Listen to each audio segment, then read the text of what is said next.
11월 3일 복된 이 아침 하나님께서 우리에게 주시는 귀한 말씀은 다니엘 2장 1절에서 13절의 말씀입니다. 무지의 분노로 답할 뿐이다 라는 제목으로 함께 말씀 나누도록 하겠습니다.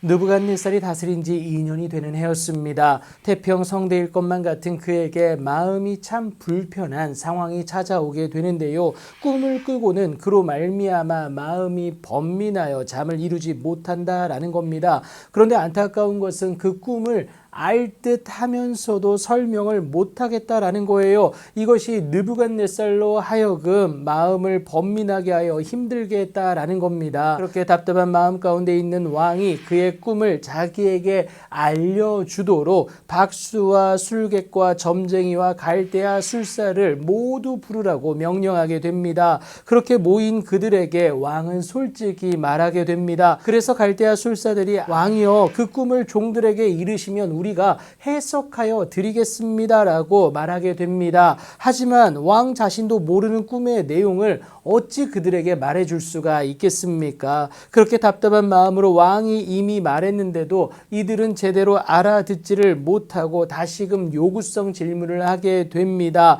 이러한 태도는 분노를 일으킬 수밖에 없게 만들었는데요. 오늘 본문 5절과 6절을 통하여서 상벌을 분명히 언급하고 있습니다.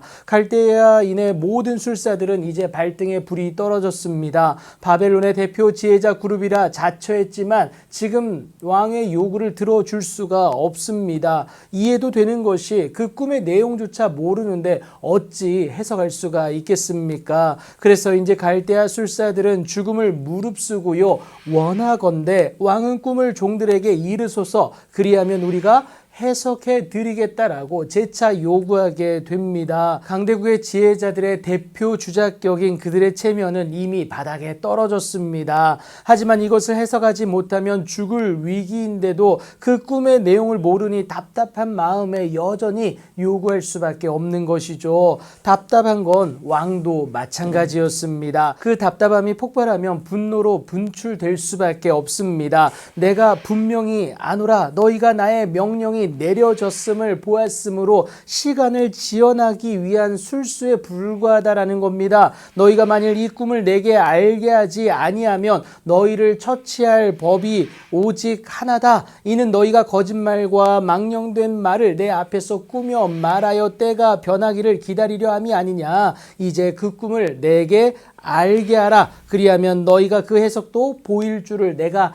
알겠다라고 느부갓네살이 말하게 됩니다. 합리적 의심이었고요. 논리적인 요구였습니다. 그런데 이제 해석은 중요하지 않게 됩니다. 꿈의 내용을 알아야 그에 대한 해석도 내놓지 않겠습니까? 이렇듯 세상은 절대 우리에게 답을 줄 수가 없습니다. 그 답답함에 분노만 치밀 뿐이다라는 거예요. 술사들도 마찬가지였습니다. 그래서 왕을 향하여 그들의 분노가 드디어 표출되는 것이 오늘 본문 10절과 11절에서 그것을 말해주고 있습니다. 요구할 것을 요구하라는 겁니다. 다시 말해서 왕에게 생떼 부리는 어린 아이처럼 그러지 말라고 말하고 있는 것이죠. 서로에 대한 분노가 치밀어 오를 대로 올랐습니다. 그저 답답함의 연속이고 분노만 치밀 뿐이다 라는 것이죠. 느부갓네살이 그랬는데요. 진노하고 통분하여 결국에는 바벨론의 모든 지혜자들을 다 죽이라고 명령하게 됩니다. 아무것도 답할 수 없는 그들에 대한 울분이었다라는 거예요. 그렇게 왕의 명령이 내리자 지혜자들은 죽게 될 수밖에 없었습니다.